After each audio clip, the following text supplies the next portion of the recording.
Hi, Mystery Recapped here. Today, I'm going to explain a horror mystery movie called The Vault. Spoilers ahead. Watch out and take care. The movie opens in the Centurion Trust Bank's kitchen, where assistant manager Ed Mass is getting his coffee. He seems to be dealing with some trauma, as flashes of gunfire flicker in his mind. Ed nonetheless jolts himself back to reality and gets ready for a busy day ahead. Just as he steps into the main hall, Detective Logger also enters. The latter deposits his salary into a savings account and quickly heads back to his job. Everything seems normal. Security guards monitor the floor, clerks handle paperwork, and customers wait their turn. It is also revealed that a fire has been raging in a nearby factory. This is why the sounds of sirens can be heard from the streets outside. Soon afterwards, the bank manager calls a young woman named Leia into his office. It turns out that she is here to give an interview for the post of a teller. Her resume lists work at large corporations, but there's a gap in her employment history. Leia explains that she traveled extensively and taught English to children at a parish in Mexico, but due to a relative's illness, she had to return and is now trying to get a job. Outside in the main hall, a woman with a teardrop tattoo on her face starts creating a scene. A middle-aged teller tries her best to control the situation, but the woman grows increasingly hostile, berating the bank for charging illegal penalties. Meanwhile, the manager, unaware of what's happening outside, continues the interview. He confides in Leia that in the past year they have had 3 tellers leave the job. Several employees apparently think the bank is haunted, as they have seen or heard spooky things. At this moment, head teller Susan Cromwell confronts the disruptive visitor. She points out that the woman is not even a client of their bank. Just then, 3 firefighters enter the building and lock the doors from inside. Leia nods to the irate visitor, who suddenly attacks the security guard. He collapses from a hard blow to the face, and everyone struggles to comprehend the chaos. Leia then draws a gun and tells the assistant manager to comply, or else she will blow his head off. It is obvious that an elaborate bank robbery plan is now underway. However, the guard at the main door only sees the customer being violent towards the other security guard, so he contacts the local authorities via his walkie-talkie and relays that there has been slight unrest at the Centurion Trust Bank. He then rushes towards the counter, only to be knocked out cold by one of the firefighters. The other 2 take everyone hostage and cover their heads with bags. In the meantime, the disruptive visitor, who turns out to be Leia's sister V, collects phones from the captives. The second firefighter, Cyrus, sprays over the security cameras with paint. This is when the local police contact the security guard, who made the distress call earlier. But the third firefighter, named Michael, forces the guard to assure them that everything is under control. However, Detective Logger, who is on duty in a nearby neighborhood, decides to check the bank. He is on his way when suddenly his radio emits a patchy, unclear message. It is the voice of a man who reports that a robbery is in progress at the Centurion Trust Bank. The man says that the robbers are taking hostages and pleads for the police to be sent inside the bank. The first firefighter, whose name is Kramer, orders the tellers to open the vault, and if they don't, he'll say racist stuff. They hesitate at first, but eventually agree to do as told. Meanwhile, in the hall, the bank manager attempts to flee, but he's quickly shot in the knee. He begins to writhe and scream in pain,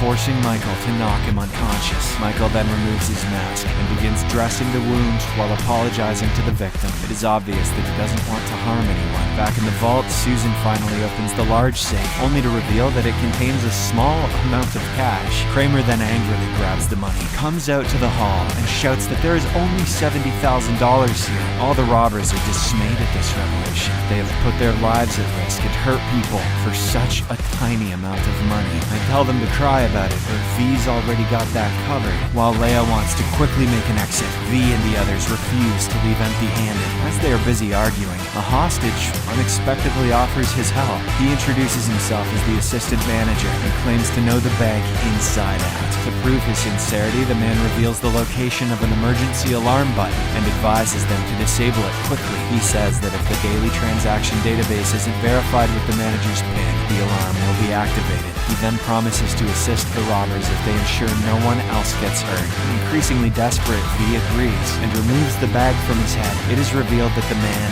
is Ed Mass, the same person we saw in the first scene. Following this, Ed quickly disables the alarm and even reveals the location of additional cash. He says there is a vault built about 60 to 70 years ago in the basement. Ed claims that it contains $6 million in cash and even hands them the keys to the basement door. Shortly afterwards, V and Kramer head to the basement, instructing the others to monitor them through the surveillance cameras. According to their plan, Michael will also later descend to the basement. He is tasked with creating a hole in the bank's sewage pipeline, which will serve as their escape route. For now, Leia escorts Ed to a separate office from which she can observe the surveillance monitors. V and Kramer also reach the basement and locate the door leading to the old vault. Back upstairs, Michael locks all the hostages in the new vault and stands guard himself. Everyone remains silent for a while, but soon the hostages begin to grow uneasy. Susan speaks up first, pleading to be escorted to the restroom downstairs. In the meantime, Kramer and V discover the vault, which is a huge metal door fitted with wheel locks. Kramer admits that it will take at least 20 minutes to break through it. V thus steps away to explore the basement while he begins working on the door. Suddenly, the building's lights start to flicker, but nobody pays too much attention to that. Leia asks Cyrus to keep an eye on Ed while she checks on the other hostages. She also takes a peek outside and notices police cars parked in front of the bank. Meanwhile, Michael escorts Susan to the restroom and she tries to engage him in conversation, but he is too nervous to talk to her and simply stands nearby. In the basement, Kramer diligently works on the vault door and it begins to yield. As for V, she is still exploring the basement when she notices a human-like figure in one of the old storage rooms. Elsewhere, Michael is bringing Susan back to the new vault and Leia sees him. She scolds him for deviating from the plan and orders him to stick to the schedule. Michael thus heads downstairs to another part of the basement to cut into the pipeline for their escape route. On his way down, he comes across V, who looks to be perturbed by something. She reveals that she saw something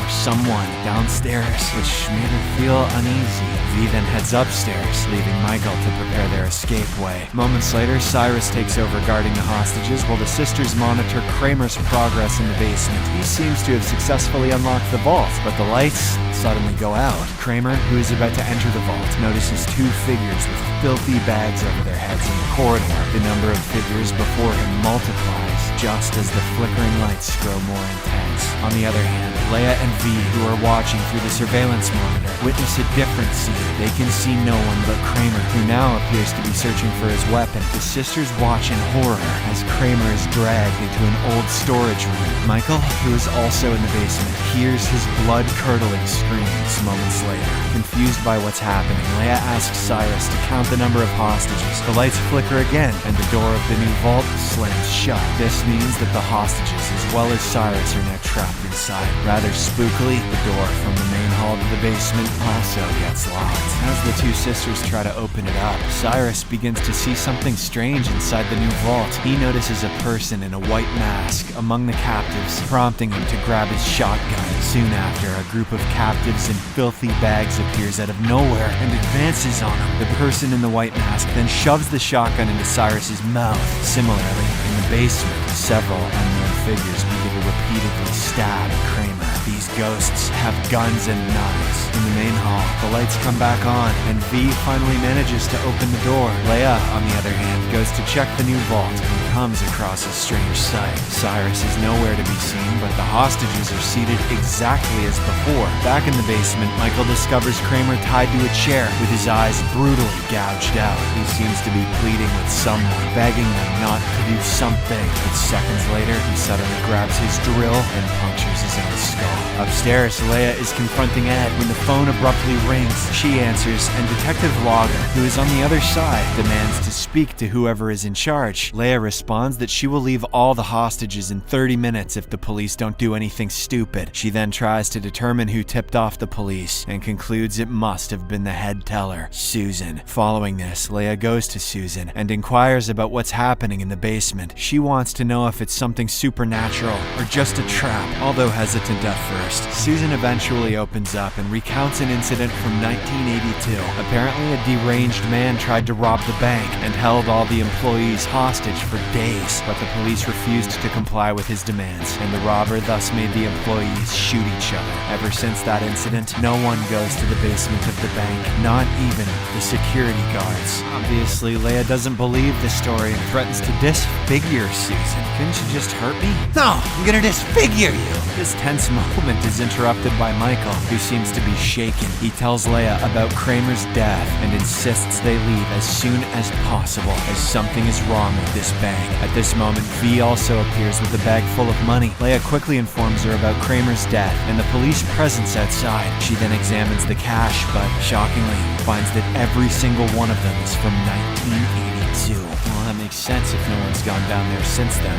Why's that a twist? Realizing that the situation is spiraling out of control, Leia interrogates the guard. She is trying to understand the scenario outside and what the police will do next, but the guard advises her to release the hostages and save herself. Following this, Leia heads back to the office where she had interrogated Susan. Before she can ask anything, she notices the indicator for an outgoing call on the office phone. She picks up the receiver and hears a distress call from someone. A patchy, unclear male voice reports that a robbery is underway at the Centurion Trust Bank. This is exactly the same call that Detective Logger had heard earlier. Meanwhile, Michael returns to the basement and finishes cutting into the pipeline. He is wrapping up his work when suddenly he hears someone nearby crying for help. Michael rushes towards the sound and finds an injured woman on the floor, but she unexpectedly transforms into a charred corpse and reaches out toward him. A terrified Michael has no option but to flee from the spot. Sometime later, V heads downstairs and sees Michael pouring gasoline on the floor. He pleads with her to escape the bank, but refuses to leave himself. A visibly emotional V then hugs him tightly and finds the exit, while Michael sets the corridor on fire. He is attempting to block the escape route from the ghostly pursuers, but also unwittingly activates the fire alarm. Upstairs, Ed tells Leia that now the police will be forced to come in. He begs her to let all the hostages go, and rather surprisingly, Leia obliges. She releases the assistant manager and hands him a knife to free the other hostages. Leia then grabs the bag of money and heads to the basement. The bank security officer begs her not to go down there, but she ignores his warnings. Shortly afterwards, police storm the building and fire at the escaping Leia. She falls on the staircase, injuring her leg, but continues towards the pipeline. On the other hand, all the hostages flee, except the assistant manager Ed, who silently stands there. As Leia reaches the pipe opening, she suddenly hears Michael's voice and heads to the old vault, but the doors begin to close and now she's trapped with several ghosts who have filthy bags on their heads. Just when all hope seems to be lost, Michael arrives in the nick of time to pull her out. He then tells her to run and stays behind to hold off the ghosts. Michael, what are you doing? Unfortunately, before Leia can enter the escape route, she is attacked by the man in the white mask and several other ghosts. Michael then plays his final trick. He sacrifices himself and ignites the entire surrounding area. This gives Leia enough time to safely escape through the pipe. The scene then abruptly shifts to the next day. As Leia drives down a dirt road, she is listening to a radio report about the armed robbery and the fire at the Centurion Trust Bank. The report states that all the robbers involved died in the blaze. Shortly afterwards, she stops her vehicle on the way and picks up her sister V. Elsewhere at the police station, Detective Logger continues his investigation. He reviews footage of the robbers' deaths where only they were visible. No one can identify the assistant manager who guided the robbers to the old vault. Witnesses try to recall details about the man, who seemed to have knowledge of the bank's security system, but all of them realize that he never told anybody his name. Susan, who has worked at the bank for 10 years, doesn't remember such an employee. However, she suddenly recognizes him in a photo on the wall of the police station. Susan points to the photo, identifying him as the man who had helped the robbers. Detective Logger, however, dismisses her claims and says it is not possible. In a shocking twist, it is revealed that there was a ghost in this movie full of ghosts. The man, Ed Mass, was one of the victims of the 1982 robbery. He was the one who made the infamous call heard by so many people before being shot on the road. And now he marauds the land as the ghost of James Franco's career. In the meantime, Leia's car is broken down, forcing V to examine the engine. The sisters are trying to figure out what's happening when suddenly the man in the mask grabs V from behind. I guess the fire allowed the ghosts to escape. Subscribe for more videos like this, turn on notifications, and leave a like to help the channel out. Thank you for watching.